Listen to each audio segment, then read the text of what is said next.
triste anniversaire pour les fans de Claude François. Ce 11 mars on célébrera le 45e anniversaire de sa mort, l'occasion de revenir sur certains épisodes méconnus de sa vie, comme sa rupture avec Janet, sa première épouse partie avec un autre célèbre chanteur. Bientôt 45 ans que Claude François a trouvé la mort dans un accident domestique. Si l'idolé a laissé les fans absolument inconsolables, la statue du commandeur a pris du plomb dans l'aile ces dernières années. On a longtemps vanté son génie et son perfectionnisme confinant à l'obsession, mais de nombreuses langues se délient et certains acceptent désormais d'évoquer la part d'ombre de l'interprète d'Alexandrie, Alexandra.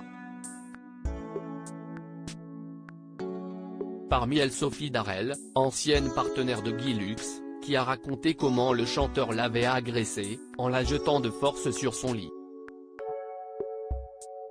Stone, du duo Stone et Chardenne, avait quant à elle reproché à l'artiste disparu d'avoir été odieux avec les Claudettes, avec les filles, mais aussi d'être imbu de lui-même, toujours sur sa personne. Michel Thor garde quant à elle le souvenir d'un homme coléreux, il dépassait les bornes des fois, avec les choristes, avec les musiciens a-t-elle récemment déclaré. Jaloux maladif, Claude François enfermait sa femme. Quelle histoire raconterait Janet Woolacott aujourd'hui décédée, mais qui fut la seule femme qu'il épousa jamais? La jeune Britannique exerce ses talents dans les célèbres clubs dansants de la Côte d'Azur, lorsqu'elle fait la connaissance en 1959 de Claude François, alors batteur. Il se marie le 5 novembre 1960 à la mairie de Monaco.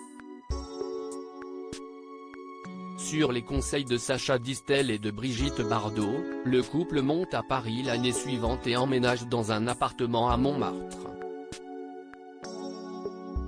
Leur relation est chaotique car le chanteur est très jaloux. Dans le magazine Nous Deux de ce 6 mars, il est rapporté que c'est la danseuse qui fait bouillir la marmite pendant que Claude François tente de faire carrière. La jeune femme danse à l'Olympia pour d'autres artistes, ce qui génère une grande jalousie chez son mari. Il l'enferme parfois à clé dans leur appartement, lorsqu'il la soupçonne d'avoir le moindre intérêt pour un autre homme. La peur n'évite toutefois pas le danger.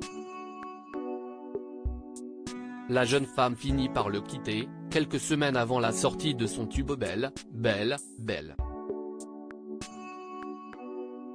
L'élu est Gilbert Bécaud, immense séducteur devant l'Éternel. Le grand copain de Claude François est déjà marié, mais s'autorise cette trahison.